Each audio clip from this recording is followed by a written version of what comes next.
Okay, I'm watching Lower Decks now. Good. It's doing all right. It's doing all right. Almost done with the first season. Okay. Una Mas episodes. I will say Lower Decks is a very steady show. I don't think there's like a season that's like the one to avoid or a season that's like the one that you definitely shouldn't miss. I think it's a pretty steady show. Yeah, it rules.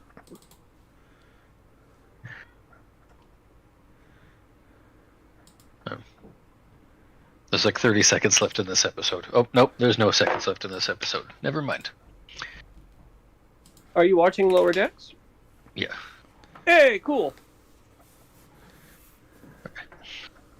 All right. What episode were you watching? Season 1, episode 9. Oh, cool. I've been meaning to go back and rewatch it just because I really enjoyed it, and I've noticed in the age of streaming, I don't really rewatch shows. Well, I shouldn't say that. There's like 4 shows that I'll rewatch just endlessly.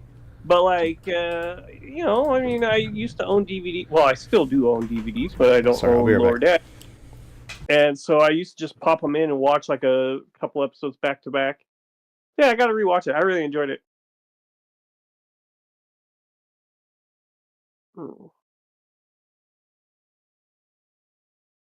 Episode 9. I'm trying to remember what happened. Let me check. Lower Decks. Lower Decks. You'll get This there. is one. It's the one where. God damn it. Oh, Crisis Mariner? Point. That was. Tendi? No, Yeah, Crisis Point. Mariner. Yeah, it's the one where she does the holodeck when she's fighting her mom. Ah, that's good. The Rise of Vindicta. Was there an episode?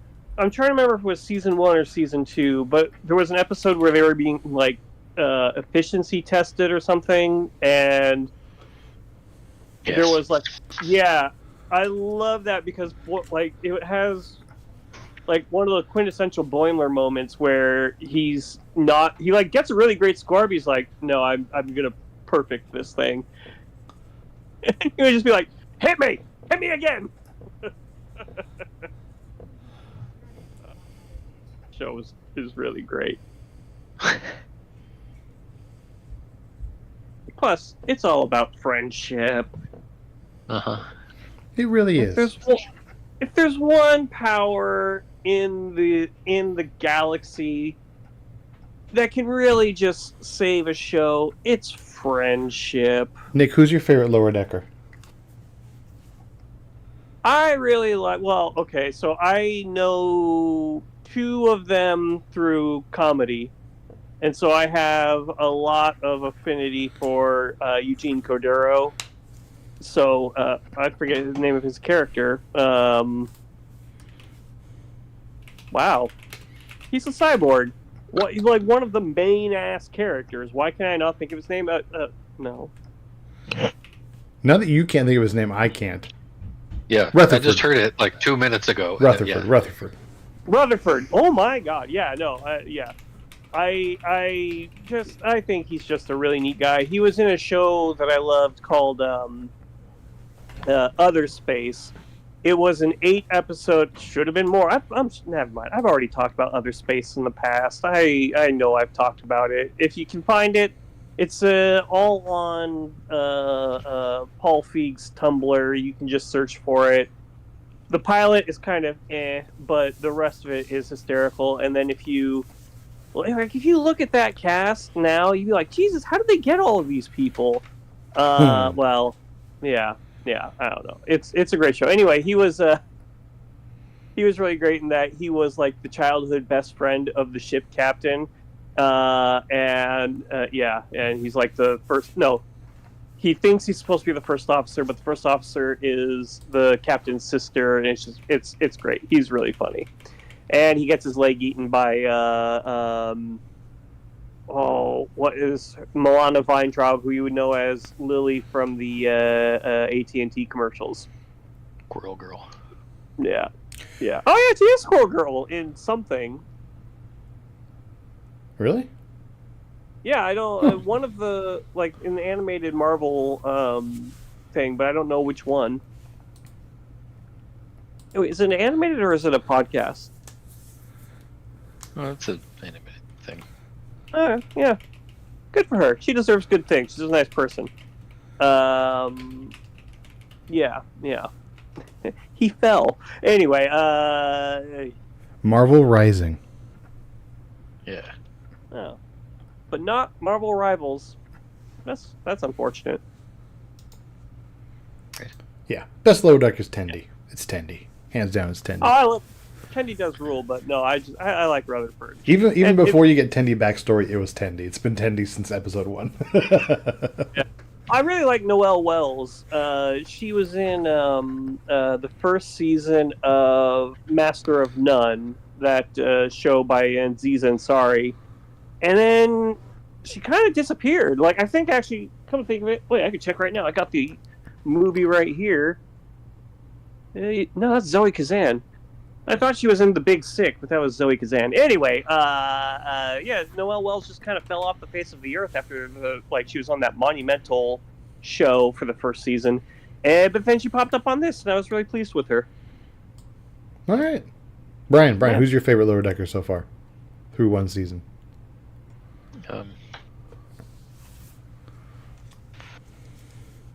Stumped you. Shit.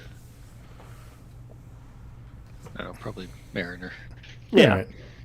Mariner's cool. Yeah.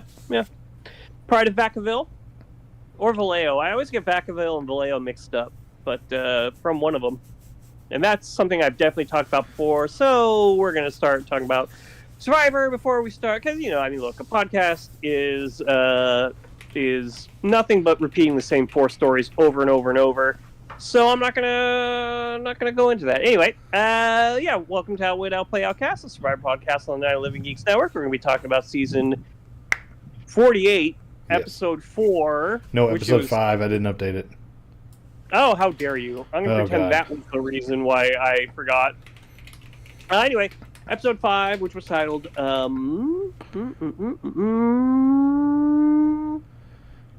something about lying. I don't remember. It was fine. Yeah, I'm trying to Google it, and all I get is Jeff crying stuff. Yeah. Just give me the fucking name of the episode. Yeah. Masterclass in Deception. Masterclass in Deception. That was it.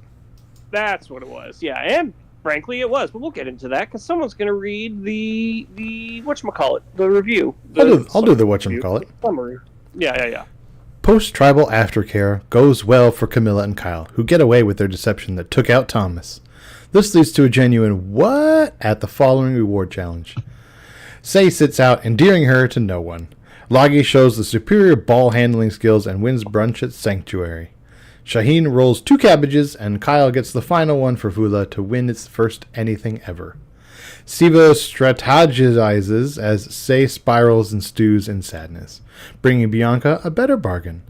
Loggy goes ham on brunch, Mary finally has food, David chugs milk, and Charity has a spiritual cry that sets Eva against her. Vula enjoys bonding over their silver medal pastries and share stories of genocide and war and generational trauma. We see a photo of Joe's dad, and he was hot. I didn't catch that. I'm sorry, I did not. I wasn't paying that close attention to that point, and I'm sad I missed it. At Immunity, Siva looks dead tired. If I didn't know any better, I would suspect they're throwing to get rid of Say.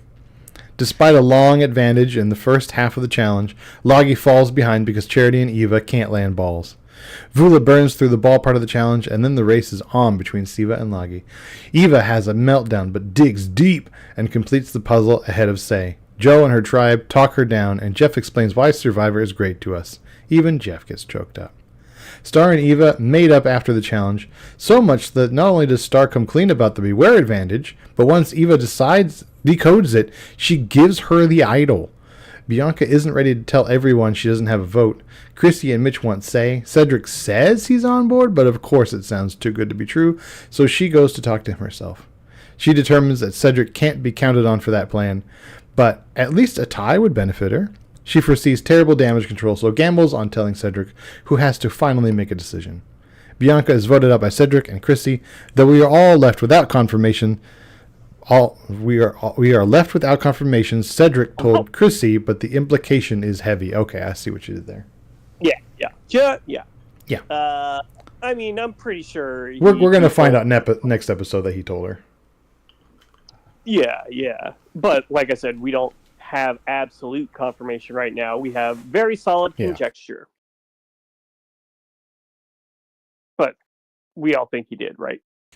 Yeah. That's pretty clear. Yeah. Brian, is this your favorite episode ever? Fuck no. Even Jeff cried. Even Jeff.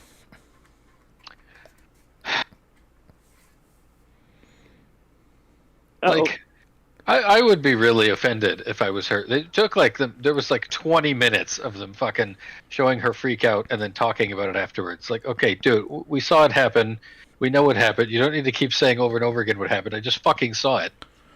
Well, they didn't know what it was, and then that led up. Well, only Joe and her knew what it was, and then that led to a broader discussion. Okay, great, but the people watching did know.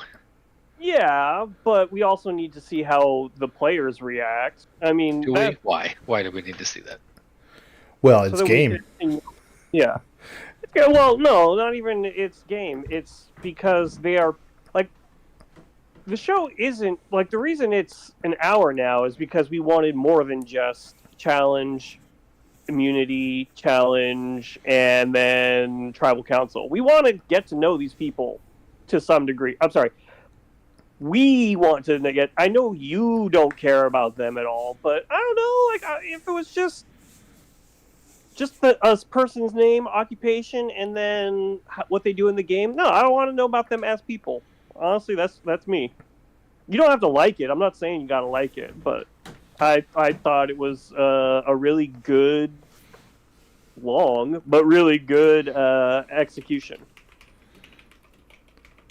Yeah, here's my I feel like Jeff wanted to become a capital M moment, happens now more often on Survivor.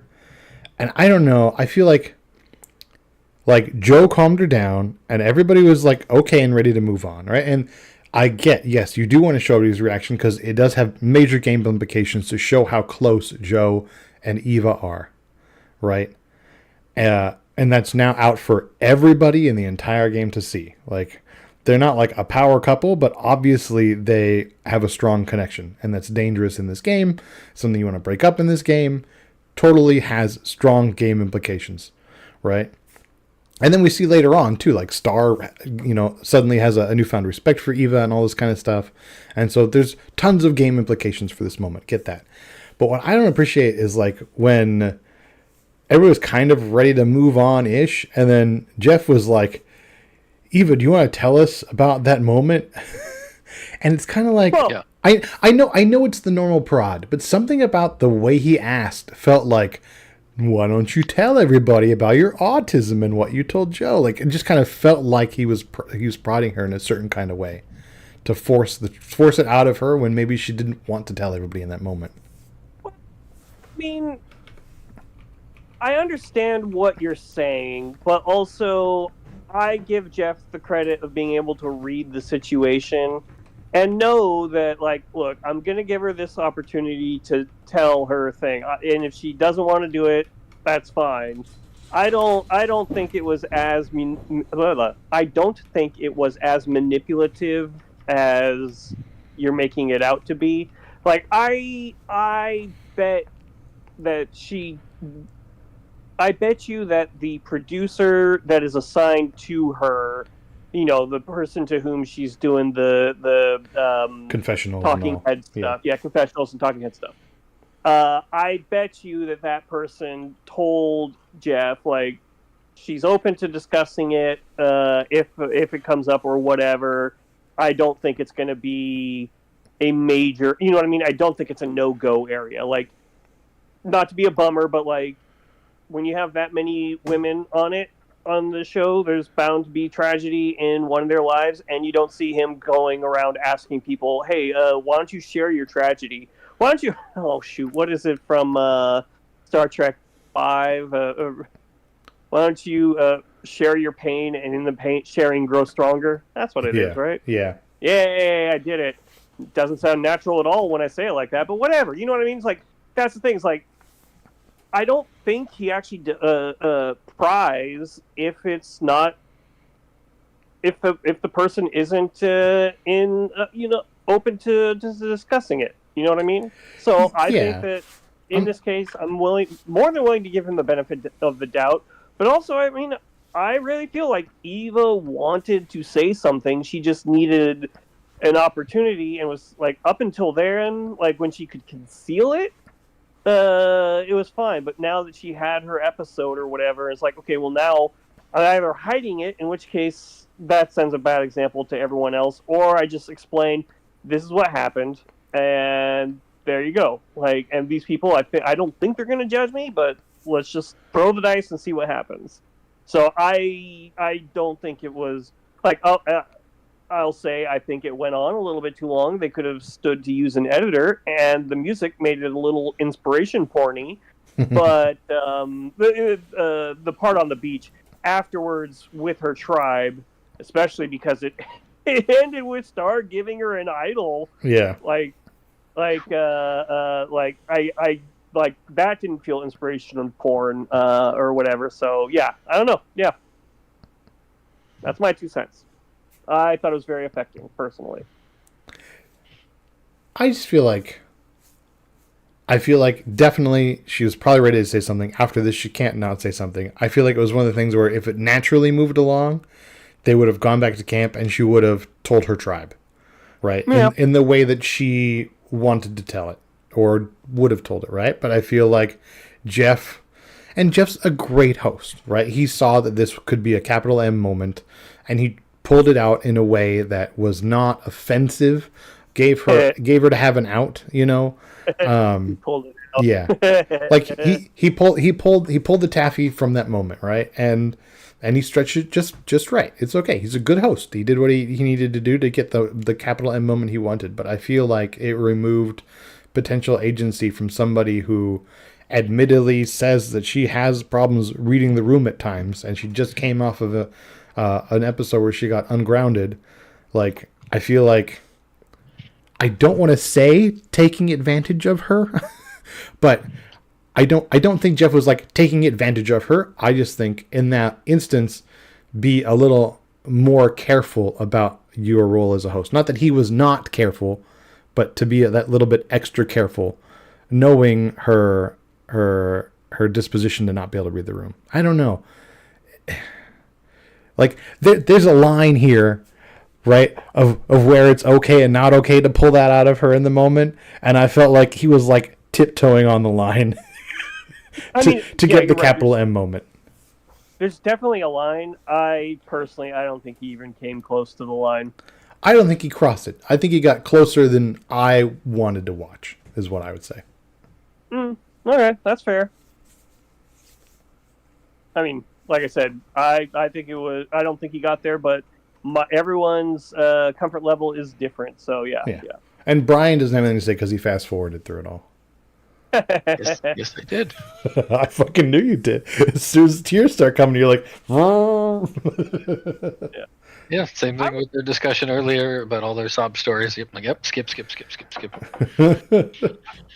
I was very surprised she was able to get that ball in there. Like, that is not an easy challenge, and anybody who gets flustered on it is just gonna spiral. You know what I mean? Like, I don't know. Mary thought it was an easy challenge. yeah, man, she ripped into it. She got up. She's like, boom, boom, boom, boom, done. Go next. Yeah, was she the one who said, "Oh my God, first try" or something along those lines? No, I believe that was Camilla, because in my mind, I'm trying to remember. I watched it earlier today. Did Camilla? Did she start the challenge and then get subbed out, and then when she came back, she got it on the first one, or was it just her first one? Okay. No, yeah, it was when she came back. Yeah. I like the idea that people had of, all right, whoever's going to be worse at this, they're going to go first, because everybody's got to get one ball. So we may as well have that person get the most practice with it, and then they can always sub out. Yeah, sub out when you feel your confidence going down, and then watch how I do it, and then now you have a feel for it, get your confidence back, hop in there. Yeah. Yeah, that was clever. And well,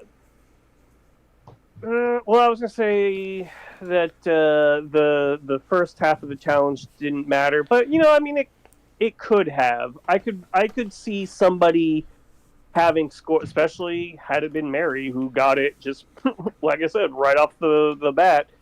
I could see somebody getting one in there real fast. So yeah, the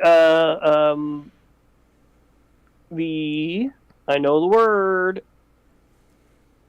reward challenge. That's what they're called. Yeah. The reward challenge is really neat. I only vaguely remember it, but I do remember that each person had a job, and I thought, man, that's kind of nice. Like a little bit of like a relay race, where it's like you got to bounce this coconut into this thing or whatever. That's felt like a really good reward challenge, rewardy type reward challenge. Yeah. And it was new. Yeah, So good for them. yeah. They're doing a good job of making new challenges and also remixing old challenges. Yeah. I don't think they've just straight up brought anything back. So yeah, I liked it. I mean, we haven't seen the giant gecko again yet. I'm waiting for the giant gecko to come back. I don't remember the challenge. I just remember them having to drag this giant fucking gecko over a wall. It's like 100 pounds, more than 100 pounds, like heavy ass gecko. Yeah, It's you can tell it was brilliant because I do not remember the challenge, but I remember that fucking gecko. The same way, just from last season, I don't remember what the puzzle was that Rachel had to do, but I remember her being on a barge and the fucking weights just falling into the ocean behind her as the timer to rip the table off. That was cool. Man, yeah, there's some of the gimmicks in the new era are fantastic for sure. Yeah, we need some of that to come back. That actually reminded me of something from the immunity challenge, so I'm going to bounce back to that real quick. Yeah. But I saw how Siva, like I said in the summary, how Siva just looked dog tired in that first leg of it. Like they took forever to get the boat up to shore, and then they were just kind of dragging the chest to the location, and unbraiding everything just took them forever to do anything. So I thought for sure. Well, the boat one was immunity. Yeah, that's what I said. Immunity. Oh, sorry. I thought we were talking about reward. Yeah. No. Oh yeah, no. For Siva, Mitch was the only one in front of the boat. Yeah. I bounced back to that because when you were talking about. Okay, yeah. I thought you said you bounced back to the reward, but you did say immunity. Oh, you were talking about the big, heavy newt gecko, and that reminded me of just how dog tired Siva was. Yeah. Which came as a surprise. Yeah, because they didn't get reward. Oh yeah, they lost. It was their first time not getting reward, and it fucking wrecked them. Yeah. Well, it wrecked Say, which her stock is falling. Her stock's always been low. I don't understand how she's surviving so much. Like she just can't. Cedric's an idiot. I know. That's all that's helping her. Like, I don't understand. Okay, like, I get Say you can't keep your mouth shut. I get that. But all it takes from Mary is like the tiniest prod, and Say just lights back up. Like, yeah. And I love that Mary just is going to keep poking that needle, because as long as Mary keeps doing that, nobody's going to think Mary's the crazy one. They're all going to think it's Say. I'll tell you, I think Say would be a hell of a hang. If I ever find myself in Philadelphia and I see her, I'm just going to attach myself to her for the rest of the night because I think she's going to be fun. Now, in the game, on the other hand, oh no. I would not ally with her, and I would not rely on her. If I was Cedric, I would have in a previous episode, I would have voted her out a while ago. I definitely would have voted her out this one, but see, and I think. Like what she said, you go. Finish your thought. No, you finish yours. Like what she said is not wrong, right? It makes sense for Say to be dog ass tired because she was on shitty ass Vula for the first 4 episodes who never won crap, right? It makes sense for her to be a little more tired. even though they've got the fruit and whatever else. Okay, fine, right? But like the it's the way you express the sentiment. Like, I'm deserving of a break, and Chrissy's like, Yeah. I haven't taken a fucking break yet either, girl. Also, it's Oh, Survivor. Nobody ever gets a break. That's the point of the Yeah. show. No, much worse was when she was bitching about it to Cedric, who is Yeah. in exactly the same position she's been in the whole Yes. time. Yeah. Yeah. I'll give her credit though. In this regard, she knew what she wanted. She wanted a goddamn break. And when Jeff asked, "Is there anyone who would like to?" she stepped forward. Like, okay, it's not good for her gameplay, but she's just like, "I want this thing. I'm not even going to give someone else a chance to get it. I'm gonna take it." I like that, because sometimes you get a player who's kind of like, "Oh gosh, do I want them to call me out? Yeah. And think about these things." I'm like, no, I like that she's just like, I want a break. It's available. It's just a reward challenge, not an immunity challenge. Yeah, I'm going to go for it. It's fine. I want it. Yeah, but when she was complaining afterwards about, like, we don't have food and don't brag, it's just like, oh no, Yeah, no. and then they get back to camp, and the first thing she does is eat a whole ass kiwi all to herself. Yeah. After not participating in the challenge. Like, the people who expended calories should be the ones who get to come back and eat, right? Like, you didn't expend those calories, chilled out, right? Like, you took your break, now chill out. No, she goes, and the first thing she does is eat one of their 2 fruit all to herself, and then gets defensive when somebody calls her out on it. Yeah. Like, no. And what she say? She said, "I don't have to tell you what I'm eating." You do say, because it's not your food, right? This is not a democracy or capitalism. This is communism on the beach, right? Like, it is everyone's food, comrade. That was our kiwi. Yeah. What I liked about Cedric and the way that this episode was edited, I again, wonderful person. Sure, he's a great dad, all that kind of stuff.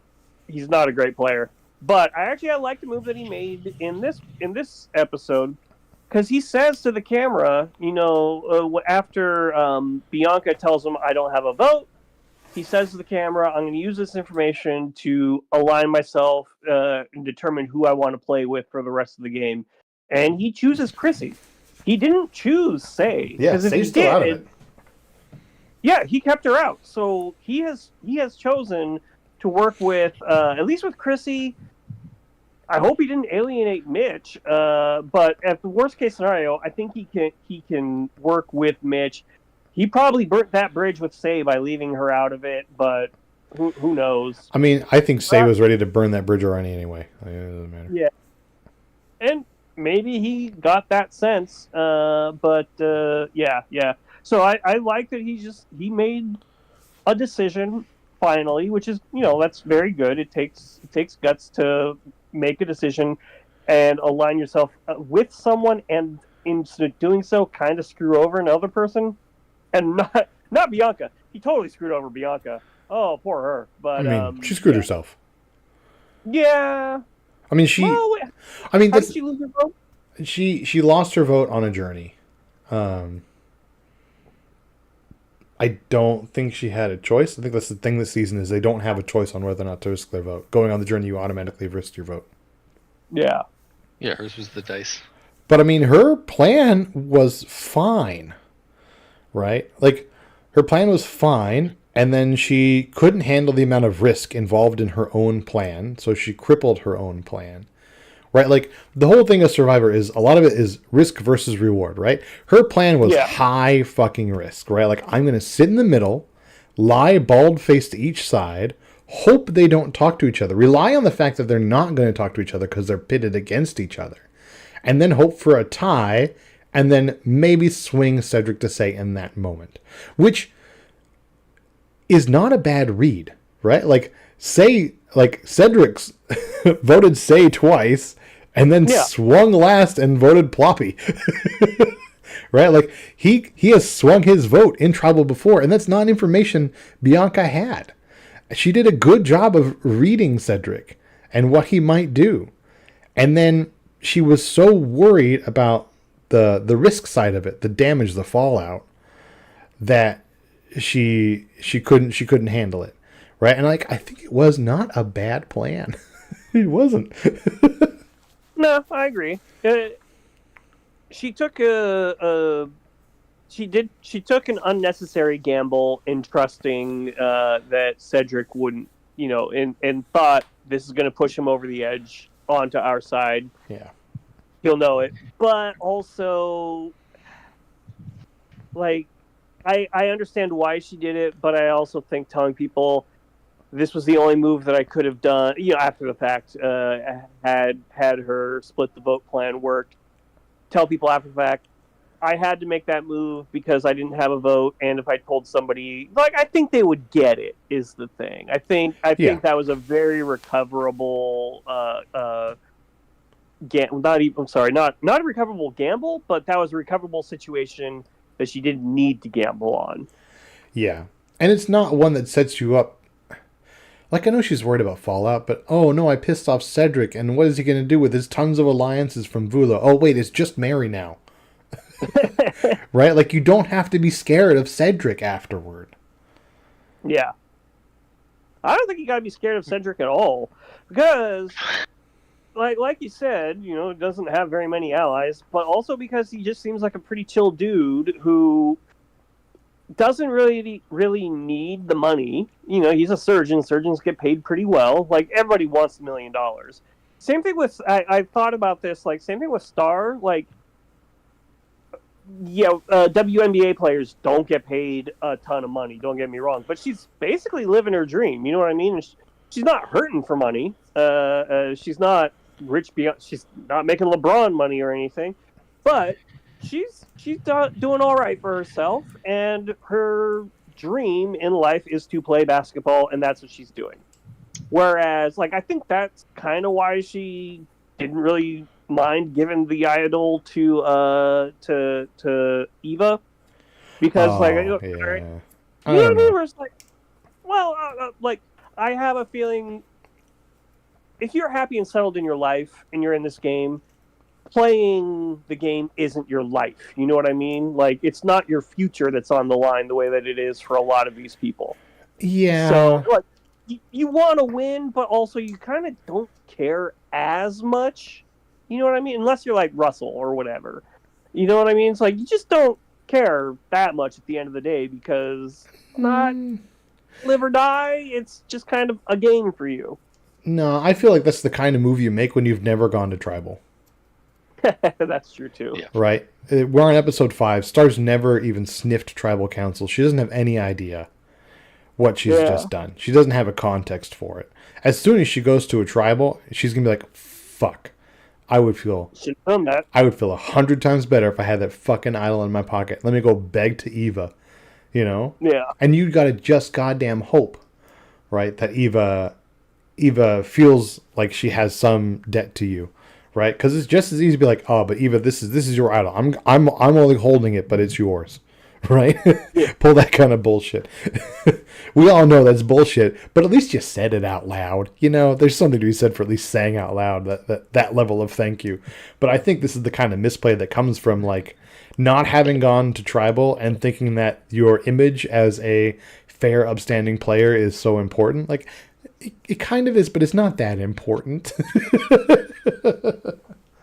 Well, so she said in her confessional, like, I value my friendships, I value loyalty, I value all that. So I think that in this case, her warming up to Eva, now that she understands what's going on, like, I think also that's a big part of it. Like, from how I understood what Star was saying, she just didn't have a really good vibe on Eva, and it came from the fact that, Eva was, behaving in a manner consistent with a person with autism, if that makes, you know what I mean? Like not being super warm and also not quite getting it. And so Star, like, now that she knows, oh, that's why she was always kind of standoffish with me or whatever, that makes sense. I get it now. And it sounded to me, maybe she even straight up said it, but it sounded to me like she has experience with dealing with people with autism. And so it made sense. It's like, oh, I get it now. This is not unlike this other person in my life or whatever. I can deal with this. We're good now. And so I think that she may very well just be the kind of person who would do that kind of thing for a friend, and she wants to send the signal straight up, like, "Yeah, we're friends. You're the one who opened it. I mean, I found it. You opened it. To me, sure, why not? You keep it." Now, you're right, Andy. In 4 or 5 days, when they merge and they're in tribal council and they're voting off one of their own, is she going to start kicking herself like, "Ooh, maybe I should have kept that"? Who knows? But also, everyone knew she had the thing and she needed a vote back, and so now everybody knows that Eva's got it, and why would they not, like, I don't think they're going to just let Eva get to the end. I would much rather vote her out early than, say, vote out Joe, have Eva freak out, and then have like a couple of days where that's an issue. So I don't know. It could be a very good move. Brian, what do you think? Consider. I don't know about that one. I just think both Cedric and Bianca are stupid. It was obviously stupid of her to tell Cedric she didn't have a vote, because her plans were perfectly fine. But it was also stupid. It wasn't stupid of him to turn on her. It was stupid of him to vote her out. Like, he could have just as easily told Chrissy, like, "Hey, she doesn't have a vote, but let's still get Say's ass out of here." Like, Bianca's not bothering anybody. Nobody's afraid of her, and she's not annoying the shit out of everybody at camp. Why would you keep someone like that around? That's so stupid. Didn't she was on? Was Bianca on Loggy? That was purple. That's purple, right? Bianca was on Loggy. I think Chrissy knows that Vula is shattered, right? Like, they don't get along, whatever. So she needs to keep, like why not throw an anchor at Loggy? I'm really interested to see. Not, this is sort of a tangent, but stick with me here. I'm really kind of interested to see what happens with the Calavula girls, because they're a very strong bonded four now, and so when it gets to merge, are they going to stick together as a core four, or are they going to go back essentially to their previous tribes? I would be really interested to see, because you know that Chrissy and Mitch are going to naturally think, let's get rid of Joe, let's get rid of Kyle. Like, Kevin? There is no Kevin. Not anymore. Let's get rid of Joe, let's get rid of Kyle, and that's going to force whatever. It's going to force the other two, Camilla and Kyle, whatever. It's going to force them to pick a side real fast. Yeah. I mean, I think this is why Star is boned. Right? Because Siva is still 100% there. They're going to say Steve is strong for the first vote because it's the easy thing to do. Just for the first vote, it's the easy thing to do. And when there's this much chaos, you want to try and fall back on the easy thing. Right? And Joe and Eva are together. Shaheen and Joe and Camilla and Kyle are together. So Camilla and Kyle are going to talk to Steve and be like, "Not Joe. Maybe later." I know he's got the thing with Eva, but maybe later. And not Shaheen. Right? And then just leaves fucking Star sitting there from Loggy. And once you take out Star, it's 3 Loggy and 3 Vula. And then you have the room then to take out one of your own if you have to. Yeah. Right? Like Mitch was saying, like, we've got a 1-person buffer over Loggy come merge. So I do think it makes sense. Like, I think that probably weighed into Chrissy's decision to vote with Cedric. Like, cool, now we have a 2-person buffer. That's not nothing. That's definitely something, especially going into the merge when things are going to get shitty.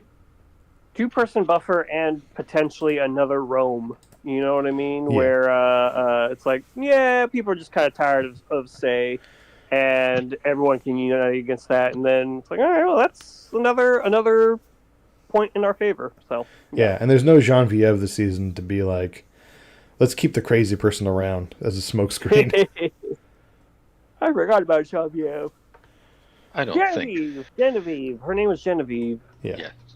You said Genevieve once, and I don't know, my brain glommed onto it.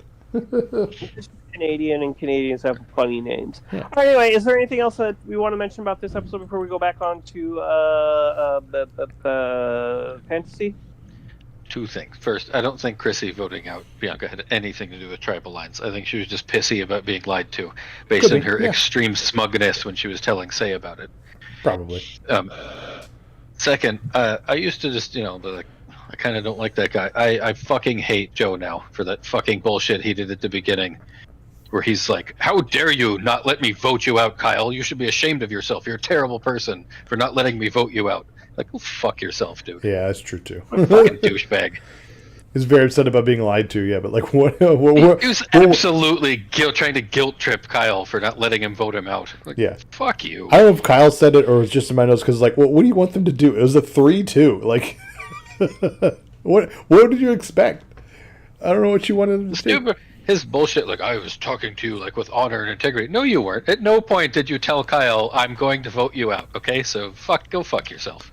I don't like that guy. Hey, can I, since we're on the last things, can I have a petition to nickname David Homelander this episode? Because his thing with milk got a little bit much this episode. He was so aggressively pouring the milk. I noticed this when they were showing it. His finger was in the milk when he was pouring it, and his finger is fucking nasty. It still bugs the shit out of me that they don't let them wash hands when they sit down for Sanctuary. They're like, here's a platter of finger food. Eat it with your dirty ass hands. Let them wash their fucking hands. You can call him whatever you want to call him. Yeah, Homelander might be a bit much. I haven't seen past like season 1 of The Boys, so I know Homelander gets 10 times worse. But yeah, that's why. Does. I got all nice and caught up, and I'm just like, it's a bit much. Yeah, but his milk fixation is definitely awkward. Yeah, I'm not saying Homelander for any of the evil connotation, just the milk thing. Yeah, unfortunately, the milk thing becomes less of an issue in the show. It sort of fades into the background of the evil, and to the point where it's like, oh yeah, he drinks milk. You know what I mean? So yeah. All right, fine. Okay. I mean, you can call him whatever you want. I don't care. It don't matter to me. I don't know who you're talking about now if you start calling him Homelander. Hey, Brian, do we remember what the votes were last week on the vote for season 50? Because we didn't talk about it. No. I'm pretty sure I put a screenshot in. Oh, did you? Was me? That I'm sorry, it's late for me. But I'm pretty sure I put a screenshot in there, didn't I? I'm pretty sure you did too. What was the old one? Yeah, you did. Okay, here, I got it in the version history. Here we go. Final 4 challenge. You got to vote on what the Final 4 challenge was. But I don't remember what the choices were.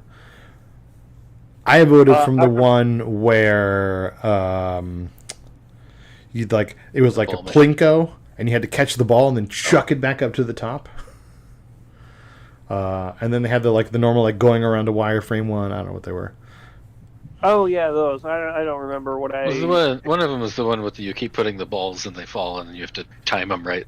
Yeah, they're to let them drop. The final 4 challenges. They were all the variations on concentration challenges. I think I took the one where one of them was throw the ball up and then it bounces down and you got to pick it, grab cool. it. I think I chose that one just because we haven't seen it for a while. Yeah. Yeah. No, I voted for the one that was just a bunch of normal physical shit. I don't remember what it was, but yeah. Yeah. And then the advantages. I don't remember what the advantages vote was. Do you remember? Lots of advantages or virtually none, and I said virtually none because I'm a little bit tired of it. Yeah. And then to switch or not to switch? Switch up tribes or just go straight into that merge? Oh gosh, I don't remember what I put. Yeah, I think I voted for switch. I voted for switch. I like the switch. It's tough. There's definitely recency bias in my vote because like this season the tribe swap worked out great. It worked out great. We've gotten 2 great tribals out of it. Like it's been fantastic. But there's also been times where it's just been fucking terrible. So it's definitely recency bias in here.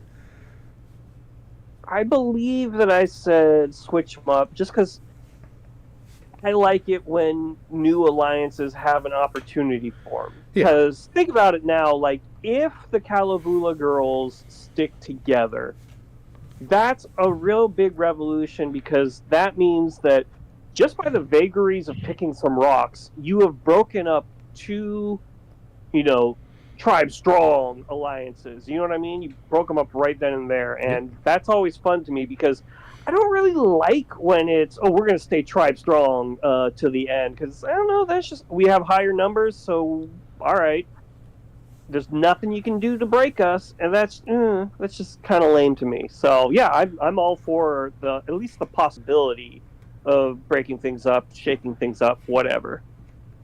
All right, cool. It's fantasy then. Yep. Doing it. We did not have any resolve tonight, but pretty close. I had Bianca and the touchy-feely Deadpool, which, seems like a giant mistake in hindsight. So I'm out of the touchy-feely Deadpool.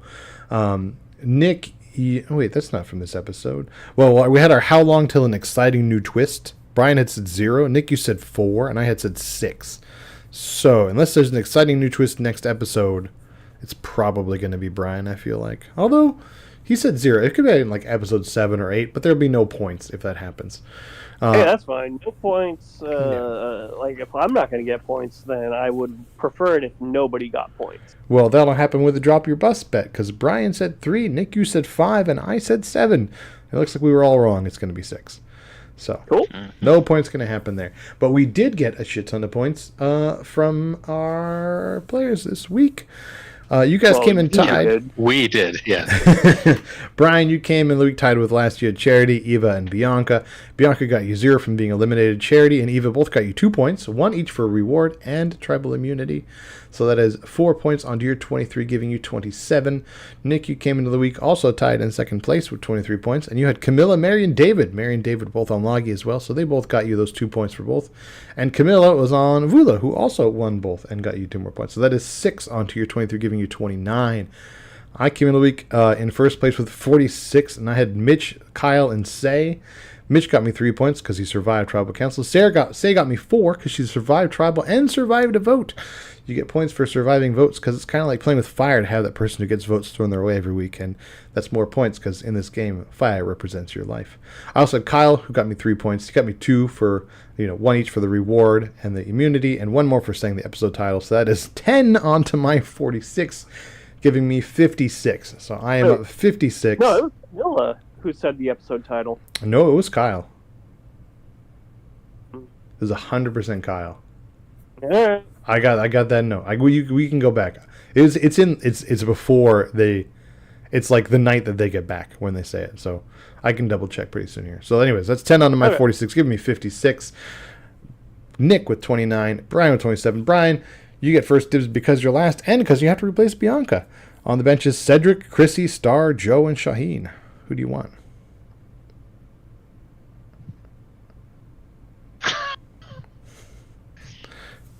Take Shaheen. We all know you're going to take Shaheen. Yeah, I'm going to take Shaheen because I dislike him the least. Yes. You could take Cedric. I'm pretty sure Cedric might get a vote thrown his way by Say. That's the end. There's going to be a lot of stray votes happening this next episode, I think. Yeah. I'm going to keep with my team. I don't feel great, but also, once again, if you add Brian's points to my points, we equal your points. So also, it don't really matter. Yeah. All right. Well, I'm not going to make any changes either. I got Mitch, Kyle. Yeah. Why? Okay. I mean, I feel like Say is going to again catch a couple stray votes and not get voted out. I think it's going to be Say's role for a couple times until it is her, and I'll just ride that wave. Yeah. That's the thing is you can afford to gamble because maybe she will give you a bunch of points if they vote for her and she doesn't get voted out. But also if she doesn't, oh no! Yeah. Your doubling us lead is now only 1.5ing us lead. Nick, you got to pick somebody for the heel turn. You're supposed to pick by buff drop, and we had the buff drop happen 2 episodes ago. Oh, I thought it was by merge. All right, we can do merge. Do you have a thought? Yeah. I have David. Brian has Thomas. I'll take Say then. I don't actually think she will, but I don't know. I don't get too much of a strong feeling about any of the others. Yeah. But she has a Maybe. strong personality, so maybe. Yeah, accidents happen. Yeah, All right, I mean that's it she's for from fantasy. Philadelphia. She'll beat up Santa. Oh, if you want to know how we do the scoring, go to ooshow.com. On the left, you click on fantasy. All the points and stuff are there. Didn't say that Yep. earlier. Nah, that's fine. I mean, by now, listen. What are you doing if this is your first episode? How does that work? A, It's how all did you right. find us? B, the middle of the season? Yeah. And hey, since we didn't say our names, what do you think we're named? Oh, yeah. This is a sloppy fuck episode, isn't it? Ever. I'm so tired. I stayed up until 11 o'clock last night because of that Damn. hockey game, and I got some sleep today. That was a fucking great game you went to, though. Oh Nice, yeah, nice no, it pick. was. I've said it. I said elsewhere. That was probably like the second or third best game that I've ever been to. And yeah, no, it was fantastic. So I paid for the whole seat, but I only used the edge. Yeah, no, it was great, but I am so tired as a result. I feel like I played that game. No, that's not true at all. Well, actually, it is, but that's just because I'm really out of shape and I don't have any wind in me. So, all right, well, we're done. So we'll see everyone next week, and we'll be probably just as sloppy because we don't really care. This is just something that we do for ourselves. So go fuck yourself, and we'll see you later. Goodbye. The best sign out of all time. Yeah. Nobody cares. Yeah. Go fuck yourself. Whoa, you paid? How much did you pay to download this? Oh, none. Okay. Good night. So yeah. Does it look like we're on for Baldur's Gate tomorrow? Yes, as far as I know. Okay, cool. So I will basically delete Marvel Rivals and download. I've essentially realized I can have one of those two games on my computer at any given time. I can't have both of them because they're both just too big, especially if the 1.8 or 1.9 or whatever for Baldur's Gate comes soon, then those new classes are going to take up more memory, and so I'll be like, all right, I can only have one. So Do you need an SD card? Yes, he does. It's like- I mean, obviously you need one, but do you? What I mean is, like, are you already using one and you're maxed up? No, I don't have one. Yeah, I guess I could just go. Well, I can't go to Fry's. I could just find. I can go to Best Buy and get one. Like I could spend $10 and get like a 200 gig one. I'm sure. So I should just do that. Yeah, all right. And there's a Best Buy not too far from me, so I should just do that tomorrow. I mean, just to save you the pain in the ass. I'm not trying to like guilt you into making a purchase. No, It's you're right. It's your Like, money. I mean, Just yeah, I mean, because I'm like, there are like 30 games on my Switch. So I don't know, or Switch on my Steam Deck. So I don't know what you're doing. Yeah. I just know Well, for me, I'd be too lazy to juggle the installs over and over. Yeah. Well, I'll worry about that later. All right. I'll see you guys later. Bye. Bye. The real problem is that the Steam Deck is very slow downloading. Yeah, that's true too. That's also why he needs to get started ASAP.